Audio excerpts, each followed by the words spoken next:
Unbelievable with Justin Brierley.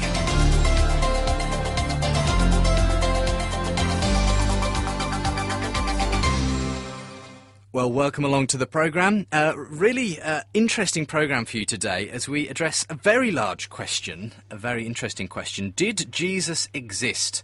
We're looking at the evidence for and against. In some ways, some people may be scratching their head and saying, well, of course he existed. Surely that's not in question. But we have a person here in the studio today who does dispute the idea that Jesus ever even existed. He is Ken Humphreys. He's been on the show a couple of times before. He's an atheist, he's a critic of Christianity, and, well, he's been pretty staunch and outspoken in his criticism of the Bible, its history, of Christian history. He's debated Gary Habermas on the resurrection not so long ago.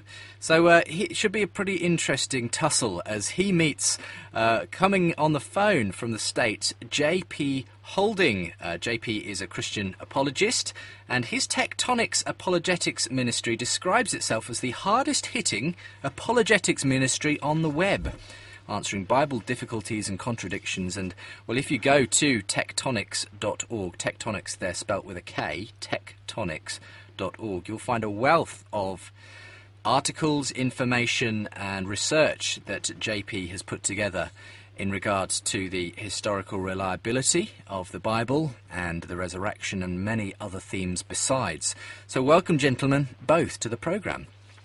Good morning, Justin. Good to have you both with us. Well, it is morning certainly for JP in the States, so thanks for joining us at this time of the morning, JP. Tell us a little bit about yourself, JP, because you are quite a fascinating character. You seem to provoke strong reactions from those that you have dealings with on the internet. Tell us a little bit about why that might be. I suppose that's fair to say. It is, as you say, because I try to maintain the hardest-hitting apologetics website on the internet. And one particular commentator referred to me as the Ann Coulter of apologetics, and I think that's pretty fair to say. I'm not familiar. Maybe that's an American personality, but Ann Coulter, what is significant about Ann Coulter? Ann Coulter is a political personality over here, very conservative, writes many books, and does a lot of commentary on the policies over here in our government. I see. So you, if you like, represent a very firm, if you like, position, and a kind of a no-holds-barred, if you'll forgive the pun, sort of approach to debating. You're not afraid of using a bit of rhetoric, throwing out a few, word forms that you might not find in a strict debating kind of atmosphere. Yeah, I enjoy my craft. In a situation like this, though, we really won't have time for me to enjoy my craft. So. No, indeed. Well, we will have to use our time wisely, obviously. Tell us a bit about your background, though, JP. What got you interested in this whole field in the first place? Well, oddly enough, I was raised in a New Age sort of cult religion, and I was told repeatedly that Christianity was intolerant and undesirable, and the only Christians I knew validated that claim. However, I eventually looked into it myself and made my own decision. And that's where I stand now. I've been interested in apologetics since the age of 15 or 16, and I've been practicing it somewhat ever since. That's about 25 years now. And obviously, since the dawn of the internet, you've been using that medium to bring your message across. I mean, what kinds of debates do you get involved in? I know that you post on forums, you obviously update, etc. I mean, do you find that this kind of arena is helpful, is kind of breaking ground in terms of bringing the gospel to people who would otherwise be closed to it? No, to a goodly extent it is. In more recent times, I've taken more to publishing of educational materials and going to look more into production of other kinds of educational materials, such as video productions and that sort of thing. I am on the Theology Web forum, and I don't spend as much time there as I used to, simply because I've run into all these arguments before, and there's really no need for me to spend time reiterating them with the same people or with different people who bring up the same arguments again and again. And so I've somewhat changed my orientation in the last few years, and that's going to be something that's going to continue. Okay. I mean, as to the whole question of Jesus' existence, I mean, where does this sit for you in terms of the objections you come across? Is this one of the most unrealistic type of criticisms that you face as far as you're concerned? I think it would be fair to say that it is. I place it on the same standard, and I'm going to use the acronym JNE to refer to that thesis as it is held by whether Ken or by anyone else, not him in particular.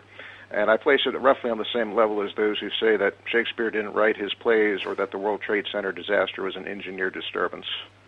You think it's on the level of that kind of conspiracy type of I would say so. theory? I would say it's not a responsible use of historical methodology, but rather it's one in which special pleading and raising of the bar on standards is the norm. Okay, interesting, and we'll probably get to have a look at that whole idea of whether Ken is asking for a realistic standard of historical evidence in the course of his criticisms. Thank you, JP, for being with us on the programme today, and we look forward to your contribution. Ken Humphreys, as I said, is our other guest, and Ken, JesusNeverExisted.com, that's the fairly clear title of your website.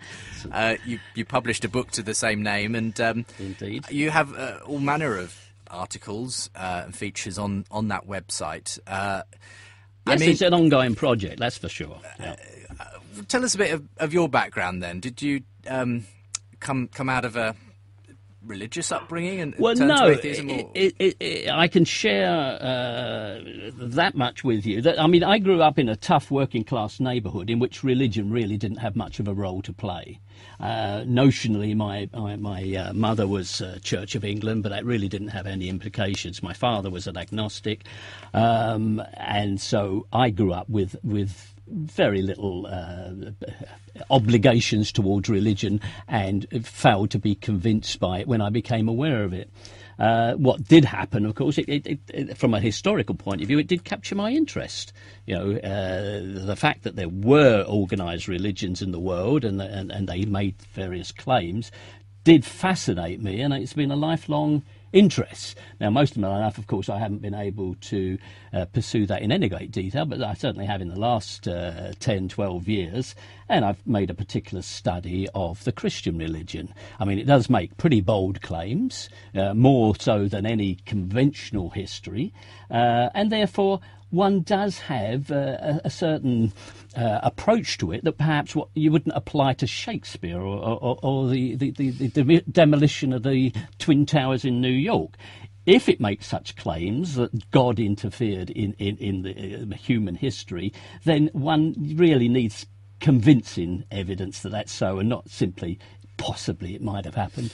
Well, I remember the first time I had you on the programme, a lot of people in response said, What's his problem, basically? They assumed that there must be some kind of grudge, there must be some kind of reason for you to spend all this time and effort on trying to demolish the faith of Christians. I mean, do you have something against Christians and their faith? Let me answer that one, because it comes up so much in emails and from the sort of comments I get from Christians who rarely can tackle anything of a historical nature.